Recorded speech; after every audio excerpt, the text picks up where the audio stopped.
اللہم صلی علی سیدنا محمد وعلی آل سیدنا محمد وبارک وسلم۔ Daily Islamic network YouTube channel پر آپ سب کو خوش آمدید۔ آج کی ویڈیو میں ہم بات کریں گے، لوگ اکثر کہتے ہیں کہ ہماری دعائیں قبول نہیں ہوتی، یا ہم نے بڑی دعائیں بڑی منتیں مانی لیکن ہمارے مسائل ہیں، مشکلات ہیں کہ حل ہونے کا نام ہی نہیں لے رہی، تو ہمیں کیا کرنا چاہیے؟ تو دیکھیں کہ اللہ تبارک و تعالیٰ قرآن پاک میں ارشاد فرماتا ہے کہ تم مجھ سے جب دعا مانگو گے تو میں تمہاری دعا سنوں گا اور تمہاری دعا کو میں قبول بھی کرتا ہوں۔ اللہ تبارک و تعالیٰ کسی انسان کی دعا کو رد نہیں کرتا، لیکن بس فرق صرف اتنا ہے کہ دعا مانگنے کا صحیح طریقہ آنا چاہیے۔ ہم لوگوں کو دعا مانگنے کا صحیح طریقہ نہیں آتا، اس وجہ سے ہم لوگ کیا کرتے ہیں کہ ہم لوگ پریشان ہو جاتے ہیں کہ ہماری دعائیں نہیں قبول ہو رہی، تو ہمارا کیا ہوگا حال۔ تو آج کی ویڈیو میں انشاءاللہ تعالیٰ میں آپ کو بتاؤں گی کہ دعا مانگنے کا صحیح طریقہ کیا ہے، کس طرح ہمیں دعا مانگنی چاہیے کہ جس سے اللہ تبارک و تعالیٰ بھی خوش ہو اور ہماری دعائیں بھی اللہ تعالیٰ کی بارگاہ میں قبول اور منظور ہوں۔ تو دیکھیے، دعا جو ہے، دعا کی ہماری زندگی میں بہت زیادہ امپورٹنس ہے۔ ایون کہ عبادت کرتے ہیں نا، عبادت کا جو مغز ہے، حدیث پاک میں آتا ہے عبادت کا جو مغز ہے وہ دعا ہے۔ اب دیکھیں، انسان ہے، انسان کے پاس مغز نہ ہو، دماغ نہ ہو، تو وہ انسان سمجھ لیں کہ پاگل ہی ہوتا ہے۔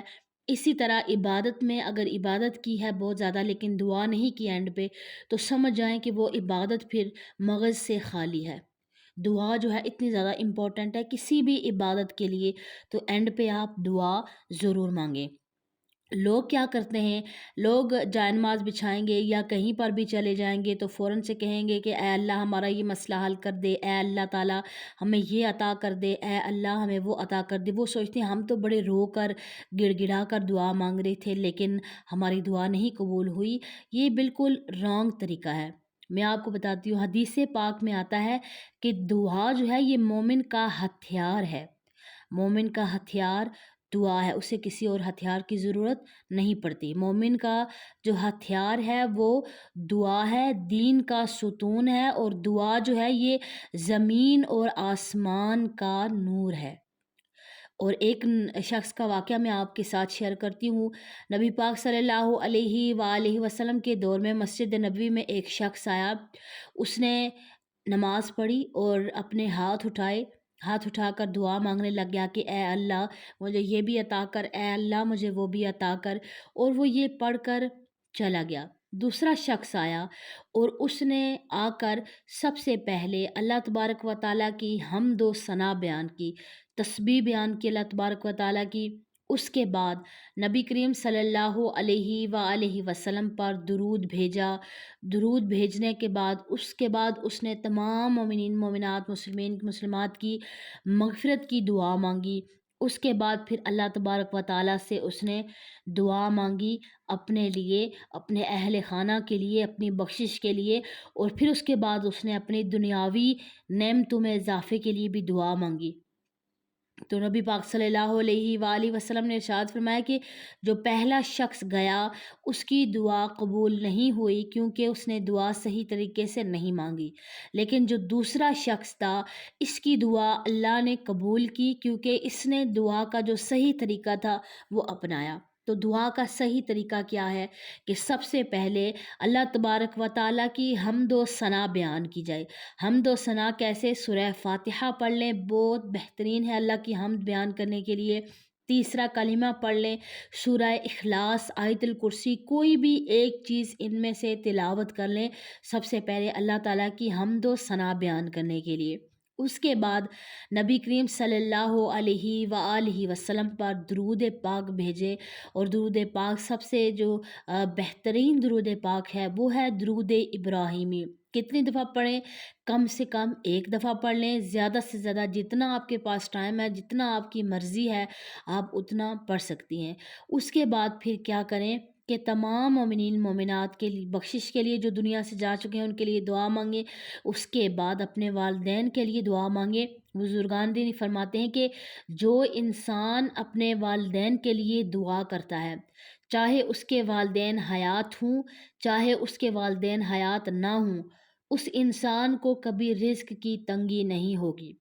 تو والدین کے لیے ہمیشہ ہمیشہ ضرور دعا مانگیں، اور خاص طور پر ان کا نام لے کر ان کے لیے دعا مانگیں۔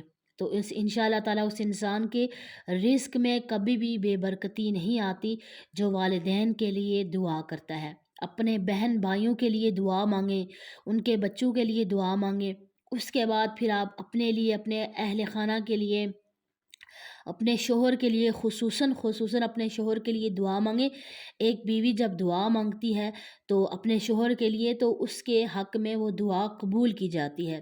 اللہ تبارک و تعالیٰ خوش ہوتا ہے جب کوئی عورت اپنے شوہر کے لیے دعا کرتی ہے خاص طور پر، اور آپ کو ضرور دعا کیا کریں۔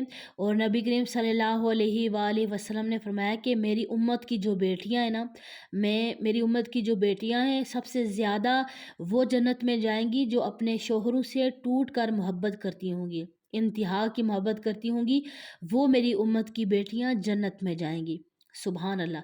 تو یہ نبی پاک نے پہلے ہی یہ بتا دیا۔ سبحان اللہ! دعا جو ہے یہ مومن کا ہتھیار ہے۔ جب بھی کوئی مشکل پیش آتی ہے تو مومن انسان کیا کرتا ہے؟ بجائے اس کے کہ واویلا کرے، دنیا کے سامنے پریشان ہو یا مسئلہ دنیا کے سامنے اپنا بیان کرے، اللہ تبارک و تعالیٰ کے سامنے حاضر ہو کر اللہ تعالیٰ کے سامنے دعا گو ہوتا ہے۔ اور سب سے بیسٹ ٹائم دعا مانگنے کا یہ کون سا ہے؟ اچھا، ایک شخص آیا نبی پاک صلی اللہ علیہ وآلہ وسلم کے دور میں مسجد نبوی میں بیٹھا ہوا تھا۔ اس نے دعا کی اللہ تبارک و تعالیٰ سے، اور وہ کہنے لگا کہ اے اللہ مجھے معاف کر دے، کیونکہ تیرے علاوہ کوئی بھی نہیں ہے جو معاف کرنے والا یا بخشنے والا ہو۔ تو اللہ تبارک و تعالیٰ نے اس انسان کو بخش دیا۔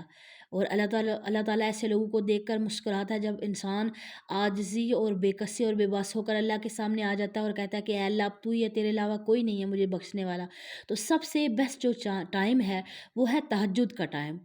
تہجد کا ٹائم جو ہوتا ہے، اس ٹائم اٹھ کر 2 نفل پڑھیں، 2 نفل پڑھنے کے بعد اللہ تعالیٰ کے حضور دعا کریں، کیونکہ اس ٹائم پہ ساری دنیا سو رہی ہوتی ہے، کوئی بھی نہیں آپ کو دیکھ رہا، صرف آپ ہیں اور آپ کا رب ہے، اور آپ کا وہ وقت جو اللہ تعالیٰ کے ساتھ ہے۔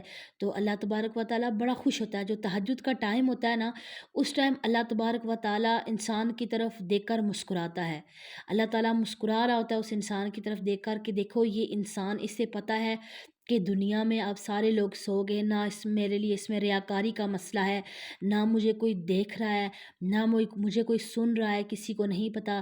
لیکن وہ انسان اللہ کے سامنے جب جاتا ہے تو اللہ تبارک و تعالیٰ دیکھ کر ایسے انسان کو مسکراتا ہے، اور اللہ تبارک و تعالیٰ پھر خاص طور پر جو تہجد کا ٹائم ہوتا ہے، جو اللہ تعالیٰ دنیا میں اعلان فرماتا ہے کوئی ہے مجھ سے بخشش مانگنے والا، میں اس کی بخشش کروں، تو اس ٹائم بخشش مانگے اللہ معاف کر دے گا۔ اور کوئی ہے مجھ سے رزق مانگنے والا، میں اسے رزق عطا کروں۔ لوگ پریشان ہو جاتے ہیں کہ اچھا ہمارے رزق میں بڑی تنگی ہے، ہم بڑے پریشان ہیں، اٹھیں ذرا تہجد میں، وضو کریں، 2 نفل پڑھیں، دعا مانگیں، کیوں نہ برکت ہوگی، اللہ تعالیٰ کیوں نہ برکت ڈالے گا آپ کے رزق میں، ضرور برکت ڈالے گا۔ اور پھر اگر اللہ تعالیٰ فرماتا ہے کوئی ہے بیمار، میں اسے شفا عطا کروں، بیمار ہو جاتے ہیں، بڑی پریشانی ہوتی ہے، اٹھیں تہجد کے ٹائم اور اٹھ کر تو پھر اللہ تبارک و تعالیٰ سے شفا مانگیں، تو کیوں نہ اللہ تبارک و تعالیٰ شفا عطا کرے گا، اللہ ضرور شفا عطا کرے گا، اللہ تبارک و تعالیٰ ضرور ایسے لوگوں کی مدد فرمائے گا۔ تو دعا جو مانگنے ہیں، دعا مانگنے کی بہت ساری احادیث آئی ہیں، بہت زیادہ اس دعا مانگنے کی فضیلت آئی ہے۔ میں آپ کے ساتھ نبی پاک صلی اللہ علیہ وآلہ وسلم کا ایک فرمان شیئر کرتی ہوں کہ جو شخص یہ چاہے کہ اللہ تعالیٰ اس کی دعا سختیوں اور مصیبت کے وقت قبول فرمائے، اس کو چاہیے کہ وہ خوشحالی میں بھی کثرت سے دعا مانگا کرے۔ یہ بہت بڑا اہم پوائنٹ ہے کہ جیسے ہی ہمیں کوئی دکھ یا تکلیف پہنچتی ہے تو پھر ہمارا لگاؤ اللہ کے ساتھ ہوتا ہے، لیکن جیسے ہی ہم خوشحال ہو جاتے ہیں، ہماری تمام جیسے بیماری ہے دور ہو جاتی ہے، ہماری جو بھی پریشانی آزمائش آتی ہیں ختم ہو جاتی ہے، تو ہم اللہ تعالیٰ سے دعا مانگنا چھوڑ دیتے ہیں۔ ہمارا وہ ذہن، ہمارا دل اور ہماری آنکھیں نہیں روتی۔ کیوں نہیں روتی؟ تو جب اگر آپ چاہتے ہیں نا کہ اللہ تبارک و تعالیٰ پریشانی میں بھی آپ کے ساتھ ہوں اور آپ کی دکھوں میں بھی اللہ تعالیٰ آپ کی دعا قبول کریں، تو پھر خوشیوں کے ٹائم میں، اچھے وقت میں پھر بے وفا نہ ہو جایا کریں، اللہ کے ساتھ پھر وفا کیا کریں۔ خوشی جیسے ملے فوراً سجدے میں سر رکھیں، اللہ کا شکر ادا کریں،